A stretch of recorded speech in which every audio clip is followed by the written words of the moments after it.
Assalamualaikum warahmatullahi wabarakatuh. Saya Dila Amanda dengan NIM 2000860, Program Studi Pendidikan Bahasa Perancis kelas 1A, Fakultas Pendidikan Bahasa dan Sastra Universitas Pendidikan Indonesia. Hari ini saya akan mempresentasikan artikel ilmiah saya yang berjudul Peran Ragam Bahasa dalam Proses Pembelajaran terhadap Tingkat Pemahaman Siswa. Judul tersebut diambil dari dua variabel, yaitu peran ragam bahasa dan tingkat pemahaman. Selanjutnya, saya akan menjelaskan bagian pertama, yaitu pendahuluan. Melihat rendahnya tingkat literasi di Indonesia, hal ini dikarenakan banyak siswa yang tidak mampu menyelesaikan soal dan kurang memahami penjelasan dari para guru ataupun pengajar. Hal ini terjadi karena para siswa tidak memahami atau kurang memahami ragam bahasa yang digunakan oleh pengajar tersebut. Ini diperkuat dengan data dari Badan Pusat Statistik dalam survei 3 tahunan mereka yang mengatakan bahwa minat baca di Indonesia hanyalah 17,11% dan minat menonton anak-anak di Indonesia lebih tinggi, yaitu 91,67%. Pemakaian bahasa yang ada di masyarakat ditentukan oleh faktor-faktor linguistik maupun non-linguistik. Faktor-faktor tersebut menimbulkan ragam bahasa. Menurut Pujo Sudarmo dalam Suwidno tahun 1983 halaman 23 menyebutkan bahwa ragam bahasa yaitu bentuk-bentuk bagian atau varian dalam bahasa yang masing-masing memiliki pola-pola menyerupai pola umum bahasa induknya. Selain itu, menurut Ana Sujiono, pemahaman merupakan jenjang kemampuan berpikir yang setingkat lebih tinggi dari ingatan dan hafalan yang dimiliki oleh manusia. Fenomena yang terjadi terkait permasalahan ragam bahasa yang ada di Indonesia terhadap tingkat pemahaman siswa sejalan dengan teori yang disebutkan oleh ahli-ahli mengenai ragam bahasa dan tingkat pemahaman. Hal ini dikarenakan jika siswa mampu memahami ragam bahasa dan mengetahui lebih dalam tentang ragam bahasa, hal tersebut akan membuat siswa menjadi lebih mudah ketika mendapat penjelasan dari para pengajar. Beberapa penelitian yang variabelnya mirip dengan penelitian ini, seperti oleh Ambar Pujiatno tahun 2008 dalam jurnalnya yang berjudul Variasi Dialek Bahasa di Kabupaten Kebumen, Kajian Sosio-Dialektologi. Selanjutnya oleh Izmi Izati tahun 2017 dalam artikelnya yang berjudul Ragam Bahasa Cirebon. Dan yang terakhir adalah oleh Devi Afriyuni Yonanda tahun 2017 berjudul Peningkatan Pemahaman Siswa Mata Pelajaran PKN tentang Sistem Pemerintahan melalui Metode M2M Mind Mapping.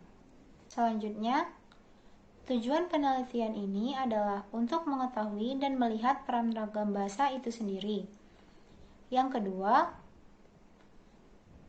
ragam bahasa apa yang cocok digunakan dan mudah dipahami oleh para siswa. Dan yang ketiga, untuk mengetahui strategi, gaya komunikasi, intonasi, serta faktor lain yang mendukung ragam bahasa. Penelitian ini dilakukan untuk membantu para siswa agar lebih mudah memahami pemaparan ataupun penjelasan dari para pengajar, di mana para siswa sukar untuk memahami penjelasan dari para guru ataupun pengajar. Selain itu, rendahnya minat untuk membaca menyebabkan permasalahan ini terjadi pada masa sekarang. Menurut Kamus Besar Bahasa Indonesia, ragam adalah jenis, macam, dan tingkah laku. Menurut Wibowo tahun 2001 halaman 3, bahasa adalah simbol bunyi yang bermakna dan berartikulasi yang bersifat konvensional. Menurut Kamus Besar Bahasa Indonesia, pemahaman adalah sesuatu yang kita pahami dan kita pikirkan dengan benar. Dan yang terakhir, menurut Krida Laksana tahun 1980 halaman 13,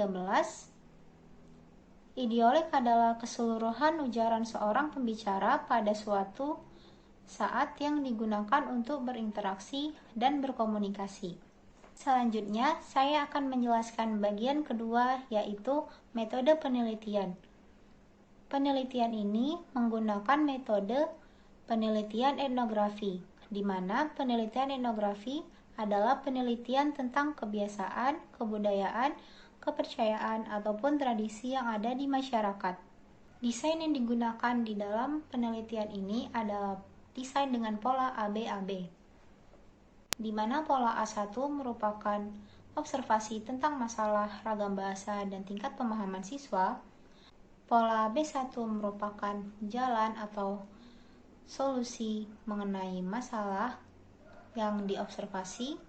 Pola A2 merupakan jawaban apakah solusi yang diberikan itu berhasil atau tidak. Sedangkan pola terakhir yaitu pola B2 merupakan jalan lain atau alternatif yang digunakan apabila pola pertama tidak berhasil. Sumber data didapat dari hasil survei yang dilakukan 2 kali. Yang pertama pada tanggal 7 Oktober 2020 dan yang kedua pada tanggal 9 November 2020. Partisipan terdiri dari 32 orang dari tingkat pendidikan dasar hingga tingkat pendidikan tinggi dan juga orang-orang yang sudah bekerja. Instrumen penelitian yang digunakan yaitu Google Form dan juga wawancara daring. Hal ini dipilih karena melihat pada masa sekarang terjadi pandemi. Hal tersebut membuat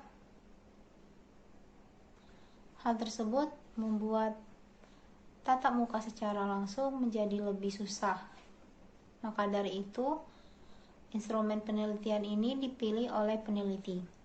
Prosedur penelitian dijalankan sesuai dengan langkah-langkah yang diterapkan, yaitu mulai dari pengambilan data dan juga memasukkan data ke dalam pembahasan. Selanjutnya, saya akan menjelaskan bagian ketiga, yaitu bagian hasil dan pembahasan, di mana pada bagian ini peneliti akan menjawab dan memberikan solusi atas rumusan masalah. Rumusan masalah pertama yaitu melihat dan mengetahui peran ragam bahasa itu sendiri. Berdasarkan data yang dikumpulkan dari pertanyaan, apakah partisipan mengetahui arti ragam bahasa atau tidak? 71,9% partisipan menjawab tahu dan 28,1% menjawab tidak tahu. Hal ini menunjukkan tidak semua orang tahu tentang ragam bahasa.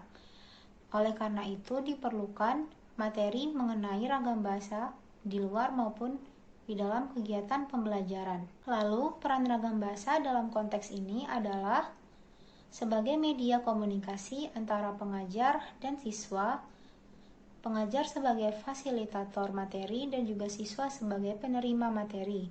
Ragam bahasa juga menjadi penentu mudah atau tidaknya suatu materi yang disampaikan oleh guru sehingga dapat diserap oleh para siswa.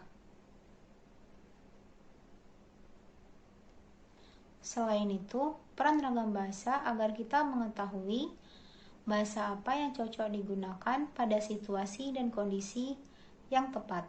Selanjutnya, ragam bahasa apa yang cocok atau mudah dipahami oleh para siswa. Berdasarkan data yang diperoleh dari pertanyaan, seringkah para guru atau dosen mencampur bahasa yang digunakan dengan bahasa lain? Hasil yang didapat dari para partisipan yaitu sama, 50% dan 50%.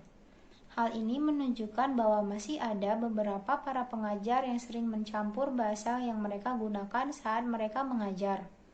Lalu, ragam bahasa apa yang cocok dan mudah digunakan agar para siswa mengerti? Menurut mereka, ragam bahasa yang digunakan adalah ragam bahasa baku, tulis, dan lisan. Ragam bahasa ini dianggap bagus untuk digunakan dalam kegiatan pembelajaran yang memang formal. Selain itu, ragam bahasa ini sesuai dengan kaidah kebahasaan Indonesia yang baik dan benar, dan diusahakan kepada para pengajar agar tidak menggunakan bahasa daerah jika memang ada para siswa yang tidak berasal dari daerah yang sama. Hal ini ditakutkan mereka tidak mengerti penjelasan dari guru tersebut. Rumusan masalah ketiga yaitu mengetahui strategi, gaya komunikasi, dan intonasi, serta faktor lain yang mendukung ragam bahasa. Berdasarkan data dari pertanyaan pentingkah belajar ragam bahasa, angka 100% menunjukkan bahwa seluruh partisipan setuju jika kita belajar ragam bahasa.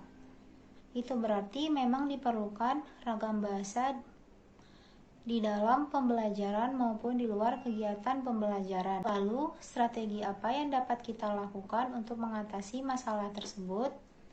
Strategi yang dapat kita lakukan seperti mendalami dan mempelajari tentang ragam-ragam bahasa yang ada di Indonesia. Karena ragam bahasa tidak hanya ragam bahasa baku, tulis, dan formal. Gaya komunikasi yang digunakan oleh para pengajar sebaiknya gaya komunikasi santai dan tidak berbelit-belit agar tidak membuat para siswa bingung dengan penjelasan yang mereka jelaskan. Faktor pendukung lain yang dapat kita lakukan adalah para siswa belajar tentang bahasa daerah yang digunakan oleh pengajar dan juga menguasai bahasa-bahasa asing untuk menambah wawasan. Bagian terakhir yaitu bagian kesimpulan. Jadi kesimpulannya adalah ragam bahasa merupakan variasi bahasa yang digunakan sesuai penutur dan situasi, kondisi, serta tempat digunakan untuk pembicaraan. Sedangkan tingkat pemahaman adalah tolak ukur yang menjadi acuan mengerti atau tidaknya suatu individu dalam menerima materi yang disampaikan.